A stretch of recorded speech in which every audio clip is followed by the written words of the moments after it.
नमस्कार। मैं वीके शास्त्री अपने चैनल के माध्यम से आप सभी दर्शकों का बहुत बहुत स्वागत करता हूं। ढैया की चिंता छोड़ो, गुरु आए हैं करने कल्याण। जी हाँ, ग्रहों के महामंत्री, देवताओं के गुरु, ज्ञान, धन, संतान, विवाह, मान सम्मान, भाग्य, शिक्षा और धर्म के कारक देवगुरु बृहस्पति 1 मई 2024 दोपहर 1:45 पर अपनी वर्तमान अग्नि तत्वीय राशि मेष राशि को छोड़कर दैत्य गुरु शुक्र की भूतत्वीय राशि वृषभ राशि में गोचर करेंगे और 14 मई 2025 तक वृषभ राशि में ही रहेंगे।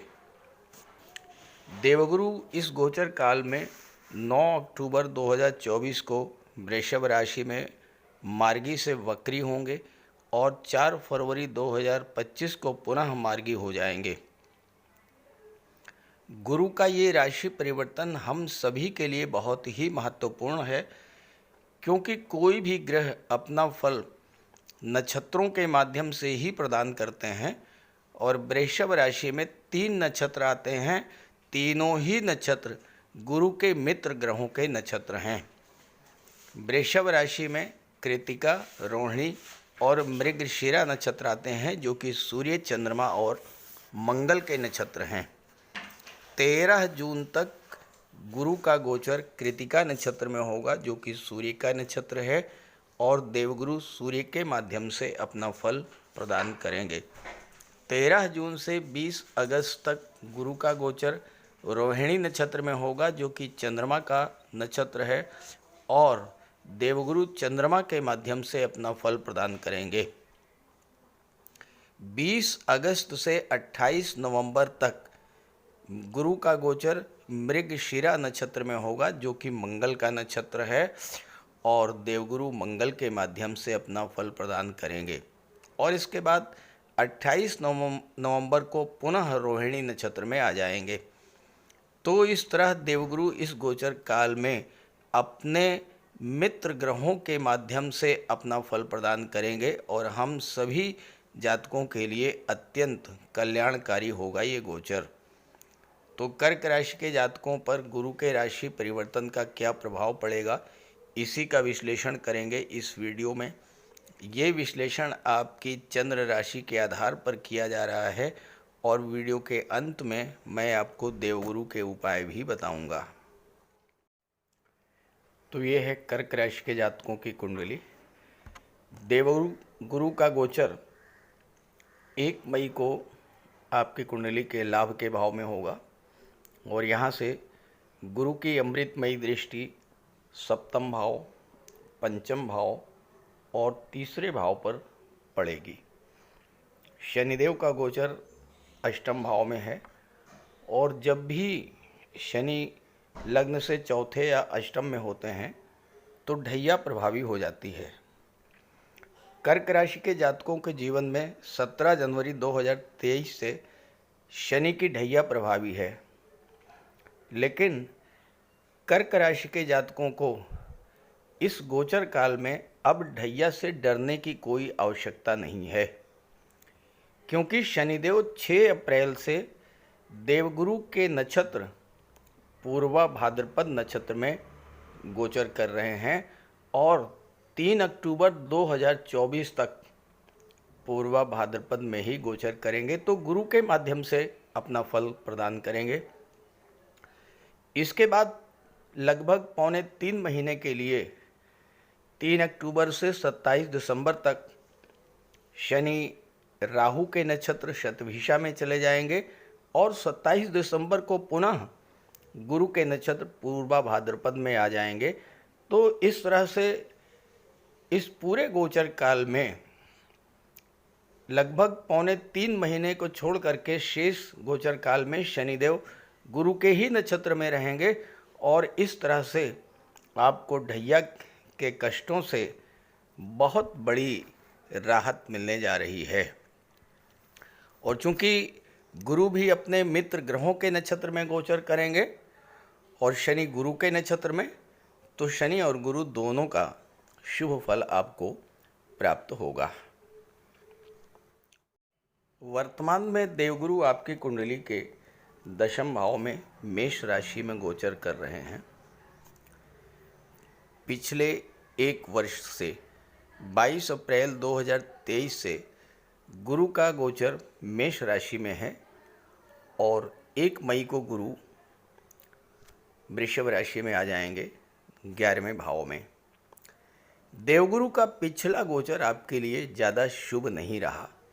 हालांकि देवगुरु सर्वथा शुभ फल देने के लिए जाने जाते हैं और अपने मित्र मंगल की राशि में गोचर कर रहे थे, लेकिन जैसे ही गुरु मेष राशि में आए, यहाँ पर राहु के साथ गुरु का चांडाल दोष बन गया।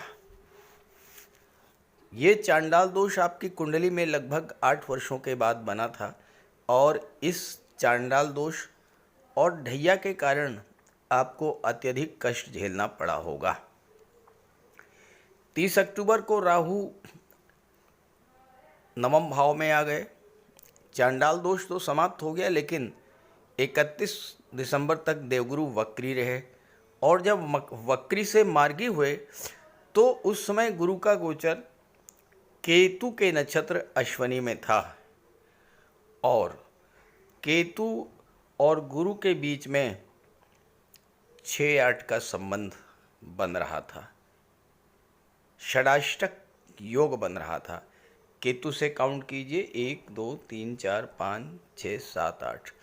केतु से अष्टम पर गुरु थे और गुरु से छठे भाव पर केतु थे, तो केतु से गुरु का षडाष्टक योग बन रहा था। इस कारण से देवगुरु आपको वो सब नहीं दे पाए जो आपको देना चाहते थे, क्योंकि जनवरी से गुरु का गोचर केतु के नक्षत्र अश्वनी नक्षत्र में था। अब यहाँ पर गुरु का गोचर कुंडली के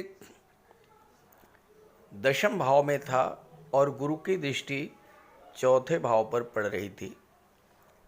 आपके कैरियर के दृष्टि से, बिजनेस की दृष्टि से ये समय बहुत खराब गुजरा होगा।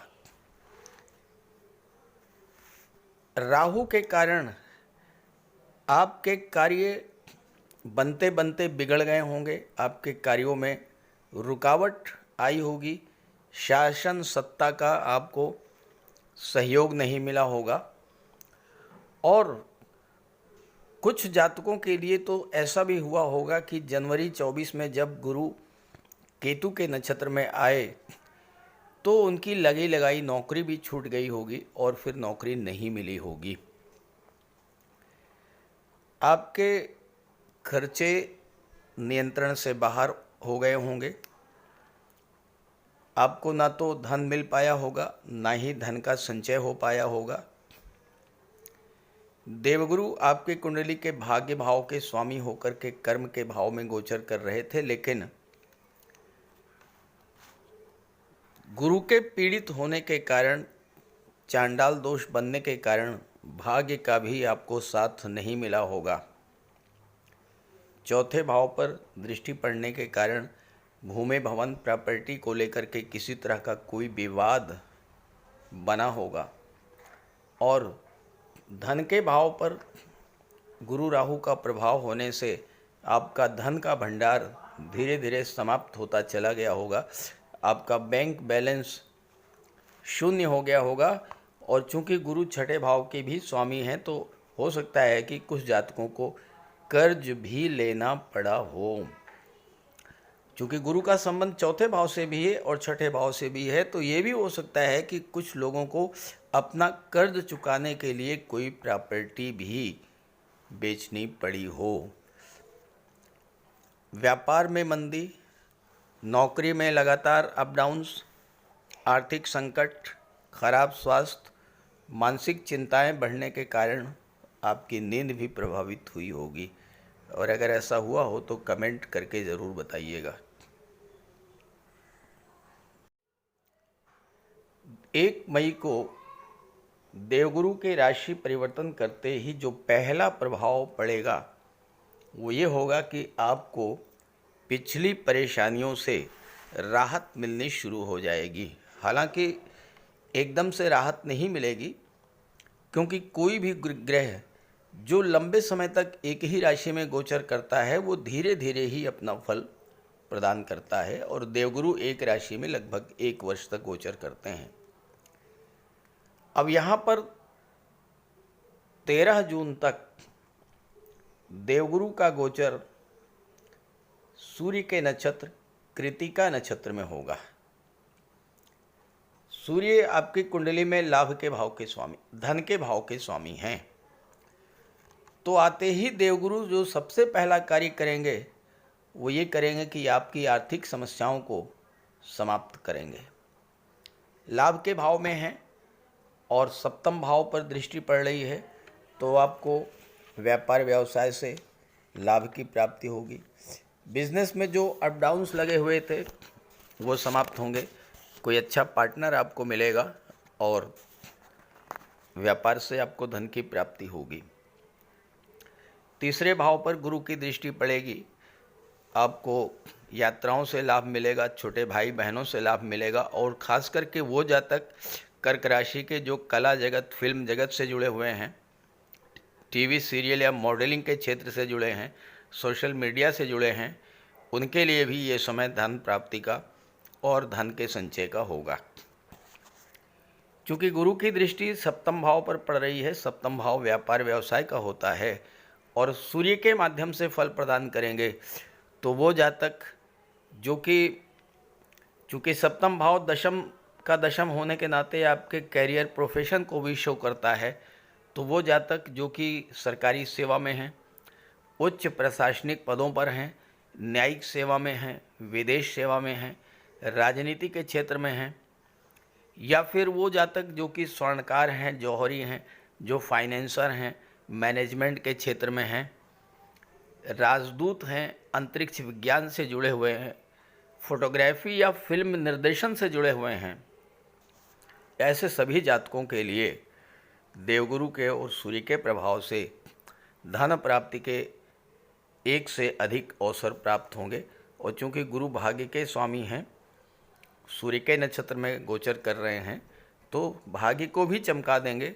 भाग्य जब साथ देगा तो आपके कार्य जो रुके हुए थे वो कार्य पूरा होना शुरू होंगे, कार्यों को गति मिलेगी। और सबसे बड़ी बात यह है कि इस समय आपको शासन सत्ता का पूरा सहयोग मिलेगा। आपके जो भी कार्य गवर्नमेंट से जुड़े हुए थे वो कार्य पूरे होंगे। गवर्नमेंट से धन की प्राप्ति होगी, मान सम्मान की वृद्धि होगी। कोई पैसा जो आपका गवर्नमेंट के पास रुका हुआ था वो इस समय आपको प्राप्त होगा। 13 जून से 20 अगस्त देवगुरु का गोचर चंद्रमा के नक्षत्र रोहिणी नक्षत्र में होगा। चंद्रमा गुरु के परम मित्र हैं। 13 जून से 20 अगस्त और चंद्रमा आपकी कुंडली में आपके लग्न के स्वामी हैं। इस समय आपके मन की जो चिंताएं लंबे समय से आपको परेशान कर रही थीं, उन चिंताओं से आपको राहत मिलेगी। आपके मन में जो एक अनजाना डर बना हुआ था और डर की वजह से आप किसी कार्य की शुरुआत नहीं कर पा रहे थे, तो आप अपने कार्यों की शुरुआत करेंगे। नई नौकरी, नए व्यापार के लिए ये समय बहुत ही अच्छा होगा। चंद्रमा कुंडली के चौथे भाव के रिप्रेजेंट करते हैं। चौथा भाव कर्क राशि का होता है कालपुरुष कुंडली में, और चौथा भाव माता को, मातृभूमि को शो करता है। इस समय गुरु के प्रभाव से आपको अपनी मातृभूमि से जुड़ करके सफलता मिलेगी। अपनी माता से आपको धन की प्राप्ति हो सकती है। माता का आशीर्वाद, माता का मार्गदर्शन आपके लिए विशेष महत्वपूर्ण होगा। क्योंकि गुरु सप्तम भाव पर दृष्टि डाल रहे हैं। चंद्रमा अत्यंत शुभ, सौम्य और शीतल ग्रह हैं। सप्तम भाव पर दृष्टि पड़ने से आपके दाम्पत्य जीवन में भी एक सुखद परिवर्तन देखने को मिलेगा। प्रेम सौहार्द का वातावरण बनेगा, मन आपका शांत रहेगा और विवाह का आपके प्रबल योग बनेगा। सप्तम के स्वामी शनि के होने के कारण आपके विवाह के मार्ग में जो बाधाएं आ रही थी, जो देरी हो रही थी, चूँकि शनि चीज़ों को डिले कर देते हैं, तो वो देरी समाप्त होगी और चंद्रमा के प्रभाव से आपके विवाह का भी योग बनेगा। सप्तम भाव व्यापार का होता है, गुरु लाभ के भाव में बैठे हैं। वो जातक जो कि चंद्रमा से संबंधित चीज़ों का व्यापार व्यवसाय करते हैं, जैसे कि डेयरी प्रोडक्ट है, मिल्क है, आइसक्रीम है, कोल्ड ड्रिंक है, मिनरल वाटर है, श्वेत पदार्थ जैसे कि चांदी, चावल, मोती, मूंगा, शंख, चीनी मिट्टी के बर्तन, रेडीमेड गारमेंट्स, इन सब का व्यापार व्यवसाय करते हैं। जो लोग महिला कल्याण के क्षेत्र से जुड़े हैं, अस्पताल से, नर्सिंग होम से जुड़े हुए हैं, या जो लोग जल आपूर्ति विभाग, नहर विभाग या सिंचाई विभाग से या फिशरीज विभाग से जुड़े हुए हैं, या जो लोग फ्लावर डेकोरेशन का कार्य करते हैं, ऐसे सभी जातकों के लिए ये समय भाग्य का भी साथ मिलेगा और धन का लाभ होगा। 20 अगस्त से 28 नवंबर ये बहुत ही महत्वपूर्ण गोचर होगा आपके लिए। 20 अगस्त से लेकर के और 28 नवंबर चंद्रमा का गोचर आपकी कुंडली में मंगल के नक्षत्र मृगशिरा में होगा। मंगल दशम भाव के और पंचम भाव के स्वामी हैं। पंचम भाव शिक्षा और संतान का होता है और ये समय मंगल के प्रभाव से छात्रों के अंदर परिश्रम करने की क्षमता बढ़ेगी, असीम ऊर्जा का संचार होगा और चूँकि गुरु छठे भाव के स्वामी हैं, नौकरी मिलने का भी प्रबल योग बनेगा। इसके पहले भी जब 13 जून तक गुरु सूर्य के नक्षत्र में गोचर कर रहे थे, वो समय भी छात्रों के लिए बहुत महत्वपूर्ण था। अगर आपने 13 जून तक सूर्यदेव की आराधना की लगातार, अगर प्रतिदिन नहीं कर सके तो हर रविवार को सूर्यदेव को अर्घ्य दिया, गायत्री मंत्र का पाठ किया और आदित्य हृदय स्तोत्र का पाठ किया अगर आपने, तो 13 जून तक अगर कोई एग्ज़ाम है, कोई इंटरव्यू है, सफलता का पूरा योग बनेगा। और इसके बाद 20 अगस्त से 28/11 तक का भी समय संतान की दृष्टि से, शिक्षा की दृष्टि से बहुत अच्छा रहेगा। पंचम भाव शेयर मार्केट और स्टॉक मार्केट को भी शो करता है और गुरु की दृष्टि पड़ रही है। मंगल इसके स्वामी हैं और मंगल के नक्षत्र में हैं, तो ये समय कर्क राशि के वो जातक जो शेयर मार्केट, स्टॉक मार्केट से जुड़े हुए हैं, उनके लिए भी समय बहुत अच्छा रहेगा। हालांकि मंगल लव रिलेशंस के लिए अच्छे नहीं होते हैं, लेकिन अगर आपने क्रोध पर नियंत्रण रखा तो प्रेम संबंधों में भी प्रगाढ़ता आएगी और आपके विवाह का योग बनेगा। गुरु छठे भाव के स्वामी हैं, तो आपकी इंट्यूशन पावर बढ़ेगी और आप आने वाले गोल्डन अपॉर्चुनिटीज़ को पहचान लेंगे, उसका लाभ उठाएंगे। कैरियर पॉइंट ऑफ व्यू से ये समय बहुत अच्छा रहेगा, क्योंकि मंगल की असीम ऊर्जा आपके पास होगी। मंगल सेनापति होते हैं। मंगल ना तो डरते हैं, ना दबते हैं, ना झुकना जानते हैं। मंगल सिर्फ और सिर्फ जीतना जानते हैं। तो कैरियर के क्षेत्र में कितनी भी बड़ी चुनौती हो, उसको आप सफलतापूर्वक पूरा करेंगे और जब आप कार्य को पूरा करेंगे तो धन तो मिलना ही है, मान सम्मान भी बढ़ेगा, उच्च पद भी प्राप्त होगा और गवर्नमेंट से आपको, शासन सत्ता से आपको विशेष लाभ इस समय हो सकता है, क्योंकि मंगल, गुरु, सूर्य ये तीनों ही शासन सत्ता को, गवर्नमेंट को शो करते हैं। भाग्य का भी साथ मिलेगा और ये समय आपके लिए बहुत अच्छा रहेगा। और इसके बाद 28 नवंबर को पुनः चंद्रमा के नक्षत्र में गोचर करेंगे, तो वही फल प्राप्त होगा जो मैंने पहले बताया है।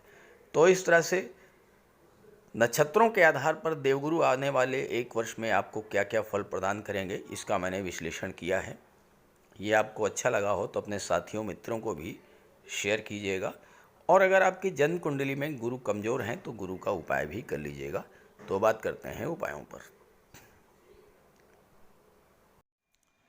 कुंडली में देवगुरु बृहस्पति का बहुत ही महत्वपूर्ण स्थान है क्योंकि देवगुरु कुंडली के पंचम और नवम भाव के कारक होते हैं। पंचम भाव से संतान का विचार किया जाता है, शिक्षा का विचार किया जाता है, और नवम भाव से भाग्य का विचार किया जाता है।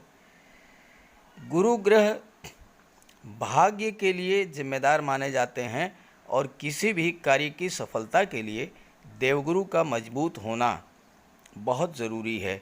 जब कुंडली में देवगुरु मजबूत होते हैं तो भाग्य का साथ मिलता है, जिस काम में हाथ डालते हैं वो सफल होता है, विवाह समय से होता है, शिक्षा अच्छी मिलती है, गुरु की कृपा रहती है, धन की प्राप्ति होती है। तो देवगुरु के लिए कुछ उपाय बताने जा रहा हूँ, उपाय ज़रूर कीजिएगा। अगर आपकी जन्म कुंडली में गुरु कमज़ोर स्थिति में है तो आपको गुरुवार का व्रत करना चाहिए। स्नान करते समय जल में आधा चम्मच हल्दी डालकर स्नान करें। स्नान के बाद पीले रंग के वस्त्र धारण करें और साथ ही साथ केसर या हल्दी का तिलक लगाएं और गुरुवार के दिन भगवान विष्णु की उपासना करें। घर में केले का एक वृक्ष लगा लें, उसकी पूजा करें, उसकी सेवा करें।